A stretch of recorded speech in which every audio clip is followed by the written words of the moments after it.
Welcome students. ये video DElEd second year के paper 4 के लिए है। पेपर 4 में आपके टॉपिक में दिया हुआ है जैक बोर्ड के अंतर्गत डीएलईडी का जो सिलेबस है उसमें थर्ड यूनिट में आपका ये टॉपिक दिया हुआ है परीक्षा एवं परीक्षा के प्रकार। लास्ट वीडियो में हमने मापन, मूल्यांकन और परीक्षण के बारे में बात किया था। आज हम लोग बात करेंगे परीक्षा क्या होता है और इसके प्रकार कितने हैं, यानी काइंड्स कितने होते हैं।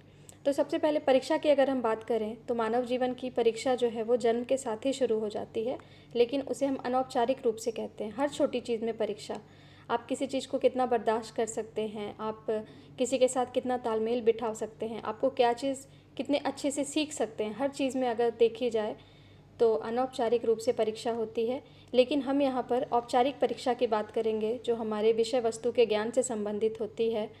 तो हम लोग यहाँ बात करेंगे कि पहले हम लोग ये डिस्कस करते हैं कि परीक्षा क्या होता है। तो परीक्षा के अर्थ की अगर हम लोग बात करें तो परीक्षा शब्द हिंदी भाषा के दो शब्दों के मेल से बना है। शुद्ध हिंदी अगर कहें, जिसे तत्सम वर्ड कहते हैं, उसके अनुसार परीक्षा शब्द जो है वो दो प्रकार के शब्दों से बना है, परि जोड़ इच्छा।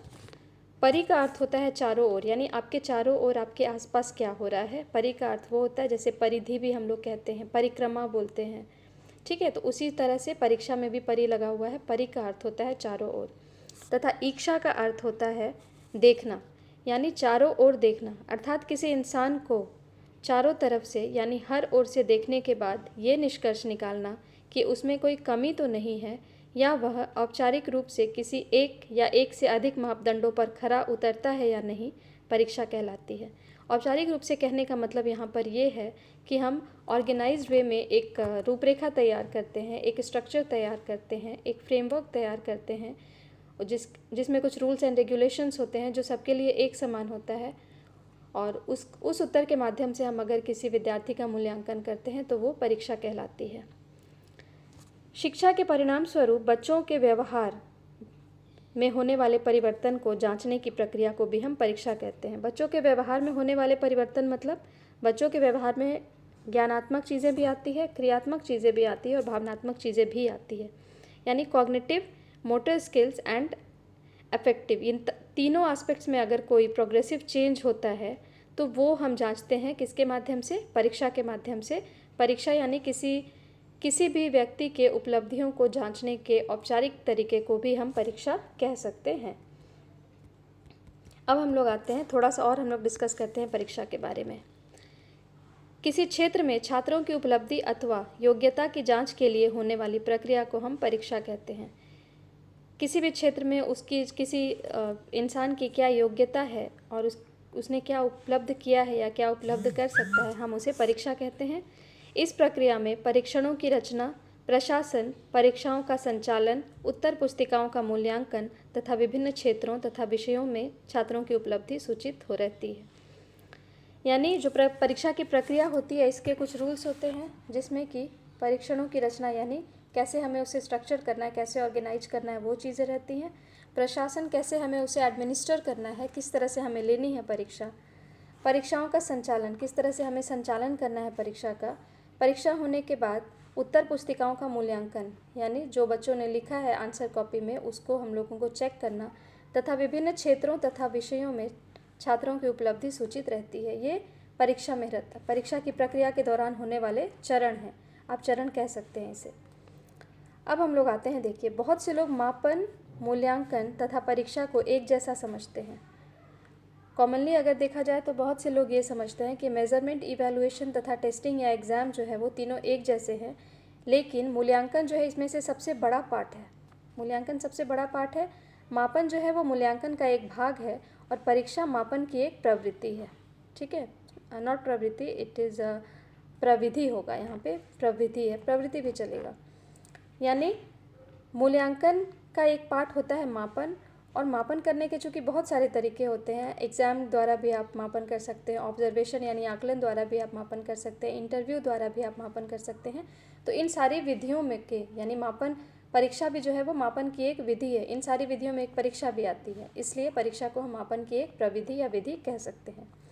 परीक्षा द्वारा हम अपने बच्चों की रुचि और योग्यता का मापन करते हैं, जबकि मूल्यांकन में हम इससे पहले शैक्षिक उद्देश्य निश्चित करते हैं और परीक्षा लेने के बाद उनके परिणामों की व्याख्या करते हैं।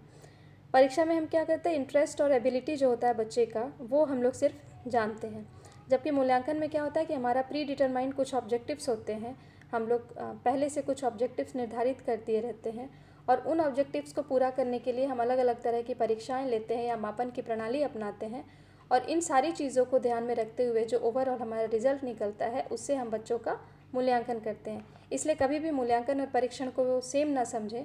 परीक्षण इज़ अ पार्ट ऑफ मूल्यांकन, that is examination is a part of evaluation. Examination is a Vidhi of, you can say examination is a Vidhi of मापन और मेजरमेंट, क्योंकि मेजरमेंट बहुत तरीके से किए जा सकते हैं। मूल्यांकन का एक पार्ट मापन होता है और मापन की एक विधि परीक्षण होती है। आई होप आपको परीक्षण, मूल्यांकन और मापन में अंतर समझ में आ गया होगा। हम लोग आगे बढ़ते हैं।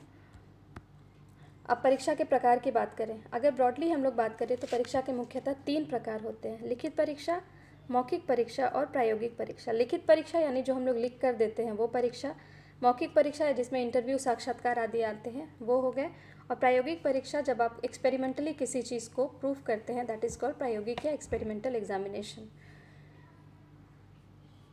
या प्रैक्टिकल भी कह सकते हैं इसे, प्रैक्टिकल एग्जामिनेशन। इन सब के अलावा भी परीक्षा के निम्नलिखित प्रकार हो सकते हैं, जैसे कि निबंधात्मक परीक्षा जो कि आपके सिलेबस में दिया हुआ है, इकाई परीक्षण, वस्तुनिष्ठ परीक्षण एवं उपलब्धि परीक्षण। ठीक है, ये चारों भी परीक्षा के एक प्रकार होते हैं। हम लोग इन सब के बारे में थोड़ा डिटेल में आगे बात करते हैं। निबंधात्मक परीक्षा की अगर हम लोग बात करें तो ये लिखित परीक्षा का ही एक रूप होता है, जिसमें किसी विषय का विस्तृत वर्णन किया जाता है। जैसे कुछ क्वेश्चन आपसे अगर पूछा जाएगा तो आपसे ये एक्सपेक्ट किया जाता है आप निबंध के रूप में उसका आंसर दें। यह वर्णन प्रश्न के अंक के अनुसार एवं शब्दों की संख्या को ध्यान में रखकर किया जाता है। यानी निबंधात्मक परीक्षा में जो हम लोग प्रश्न का उत्तर लिखते हैं वो हमें ये ध्यान में रखकर लिखना होता है कि प्रश्न के अंक कितने हैं और शब्दों की संख्या कितनी होनी चाहिए, इनको ध्यान में रखकर कह सकते हैं। अगर एग्जाम्पल की बात की जाए तो देखिए, अगर प्रश्न 5 नंबर का है तो 200 से 250 शब्दों की संख्या पर्याप्त मानी जाती है। यानी 5 अंक की 5 अंक का अगर आपका प्रश्न है तो उत्तर की संख्या, शब्द सीमा जो है वो हम लोग 200 से 250 को पर्याप्त मानते हैं। अगर 10 अंक का प्रश्न है तो 500 से 600 शब्दों में लिखे गए उत्तर को हम लोग पर्याप्त मानते हैं। यानी निबंधात्मक रूप में आप लिखते हैं। ठीक है, किसी एक क्वेश्चन, और ये निबंधात्मक जो उत्तर है ये एक बच्चे का दूसरे बच्चे से अलग हो सकता है। एक ही चीज़ को बच्चे अलग अलग तरीके से प्रस्तुत कर पाते हैं या जस्टिफाई कर सकते हैं। निबंधात्मक परीक्षण में हमें दिए हुए पूरे विवरण के साथ उत्तर लिखना होता है। निबंधात्मक परीक्षण में क्या होता है कि पूरा जो एक्सप्लेनेशन है उसके साथ हमको उत्तर लिखना होता है। जैसे पानीपत की लड़ाई के बारे में लिखें, ठीक है, अगर मान लो ये आपके 5 नंबर का क्वेश्चन है तो आपको 200 से 300 शब्दों में आप लिखेंगे कि पानीपत की लड़ाई इस ईस्वी में हुई थी, पानीपत में इन दो पार्टियों द्वारा लड़ाई लड़ी गई थी, या फिर और भी जो जानकारियाँ होती हैं निबंधात्मक स्वरूप में यानी ऐसे के रूप में आप उसे आंसर में लिख सकते हैं। अब अगर निबंधात्मक परीक्षण के प्रश्न की बात करें तो ये 3 तरह के हो सकते हैं depending upon the marks of the questions. पहला है दीर्घ उत्तरीय प्रश्न यानी लॉन्ग आंसर क्वेश्चंस, दूसरा है लघु उत्तरीय प्रश्न यानी शॉर्ट आंसर क्वेश्चंस, एंड अति दीर्घ उत्तरीय प्रश्न यानी वेरी लॉन्ग आंसर क्वेश्चन। ये तीनों जो है वो निबंधात्मक परीक्षा के प्रकार हम लोग कह सकते हैं या इसके प्रश्नों के प्रकार कह सकते हैं। अब हम लोग आते हैं वस्तुनिष्ठ परीक्षा। वस्तुनिष्ठ परीक्षा को इंग्लिश में हम लोग ऑब्जेक्टिव क्वेश्चन भी कहते हैं और निबंधात्मक परीक्षा को हम लोग सब्जेक्टिव क्वेश्चन कहते हैं। ठीक है, इंग्लिश में सब्जेक्टिव और वस्तुनिष्ठ को ऑब्जेक्टिव क्वेश्चन या ऑब्जेक्टिव एग्जाम्स कह सकते हैं। ओके, हम देखते हैं कि वस्तुनिष्ठ परीक्षा क्या होती है। वस्तुनिष्ठ परीक्षा में हमें खुद से कुछ भी नहीं लिखना होता है। इसमें क्या होता है कि हमें 2 या 2 से ज़्यादा विकल्प दिए रहते हैं और कभी कभी तो ऐसा होता है कि सारे विकल्प सही लगते हैं, लेकिन जो सबसे ज़्यादा सही विकल्प होता है उसका चुनाव करना होता है हमें। यानी वस्तुनिष्ठ परीक्षा में हमें खुद से कुछ नहीं लिखना होता है, बल्कि दिए हुए विकल्पों में से सही विकल्प का चुनाव करना होता है। यह परीक्षण ज़्यादा वैध एवं विश्वसनीय होता है क्योंकि कई चरणों से गुजरने के बाद जो सबसे उपयुक्त जवाब होता है वही हमें चयन करना होता है। ये जो परीक्षा विधि है वस्तुनिष्ठ परीक्षा यानी मल्टीपल चॉइस क्वेश्चन जो होते हैं ये ज़्यादा रिलायबल और ज़्यादा वैलिड होते हैं क्योंकि यहाँ पे एक क्वेश्चन के 4 उत्तर दिए रहते हैं।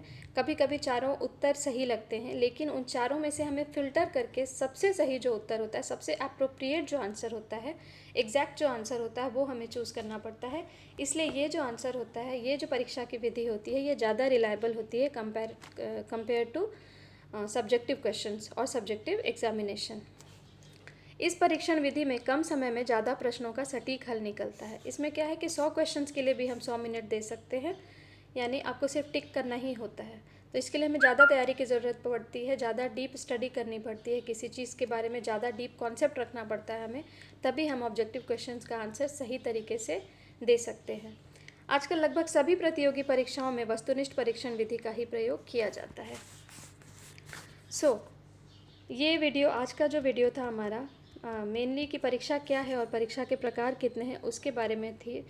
और इस विधि में हमने मेन 2 जो मिलते जुलते टॉपिक्स थे, लाइक जो जिनमें हम लोग कंपेरेटिव स्टडी कर सकते हैं, लाइक निबंधात्मक परीक्षा और वस्तुनिष्ठ परीक्षा, या सब्जेक्टिव और ऑब्जेक्टिव एग्जामिनेशन के बारे में हमने चर्चा किया।